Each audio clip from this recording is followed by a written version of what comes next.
Góðan daginn og velkomin hjá Heilsumiðstöð Birgittar og takk fyrir síðast. Núna í dag langar mér aðeins að tala svolítið svona í ung fjölskylduna. Þegar fjölskylduna koma að því að leggja af stað og búa til allt það sem tengst fjölskyldan, hús, barn og kannski líka tré, þá byrjar man alltaf með því að hugsa hvað getur mér gert. Flesti af ykkur og okkur almennt að búa til húsnæði. Ef að þú vilt byggja húsnæður sjálfur, þá ertu alveg viss að þú byggja húsnæði þín á mjög góðan grunni, með mjög góðar fastar efnis og þú getur haldar á þetta í 100 ár. Grunnatriðið á hvað stendur húsnæði. Byggja hann upp eins og þér sýnist, ekki svo hann dottar úr eftir 20 ár. Ef að þú vilt að húsnæðið þín að standa í 100 ár, þá byggja þú þennan upp. Það ekki alltaf nauðsynlegt frá utan, aðalmál frá innan. Hvernig þetta leit út þarna inni. Líður ykkur vel þegar þið búin að byggja þetta upp. Annað mál líka, man segir þetta alltaf svona, byggja upp eitt tré og planta þar í garðinum hjá þér. Planta hann svona svo hann getur standa í 100 ár líka og vöggva hann þegar hann þarf. Og svo kemur það því þegar man ætla að búa til barn. Verði alveg viss að búa til barn þegar tíminn komin fyrir þar. Svo þessi barn veit alveg þetta made by love. Þetta aðalmál.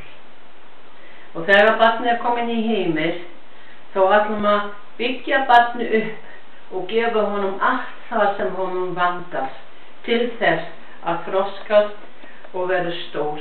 Kannski líka 100 ár ef við nærum honum rétt með rétta matinn. Það þýðir man byggja barni upp. Stelpunar tilbúin þegar fyrir 21 árs og strákar tilbúin þegar fyrir 24 ára. En það þýðir náttúrulega líka hvað hendar barnin best. Hvað getur þú gefa honum til þess hann sterkast? Ég sé búin að segja það einhvern tíma aðra myndband hérna að ristillinn okkar, hann ekki tilbúin fyrir en 10-11 ár. Það þýðir að hann búin að gefa barni mikið mjólk og hann vildi það ekki, ef hann neitar það, þá hefur náttúrulega þetta neikvæma áhrif á ristillinn almennt og hann þroskast ekki eins og hann á að gera. Eða maður gefur honum allt og mikið á gulrætum. Stundum man sjá fólk með litla barni sín í kerrunni og sé börnum alveg bara gult í andlit og brún sig. Hvað ertu sæl? Þá við orðin að drepa litla greið. Lifurinn getur ekki taka þessu mikið gulrætur á sig. Það þýðir þessu barn hefur alltaf einhver tíma erfitt með lifurinn. Ef við förum eftir réttar næringarreglur, það þýðir gefum barni eins lengi mjólk, móðurmjólk eins og getið, lefa barni líka að taka þátt í matinn svona þegar hann komin 1 ár til 1,5 ár. Sittast með honum á borð og finna út hvað hendar barni, hvað langar honum, ekki stoppa allt inn. Það náttúrulega mikið líka að börnin þá þegar því fá í magan, þá að þeir gráta allan tíma og við hugsaum barni vill ekki fara að sofa eitthvað slíkt og það taka náttúrulega sitt tíma.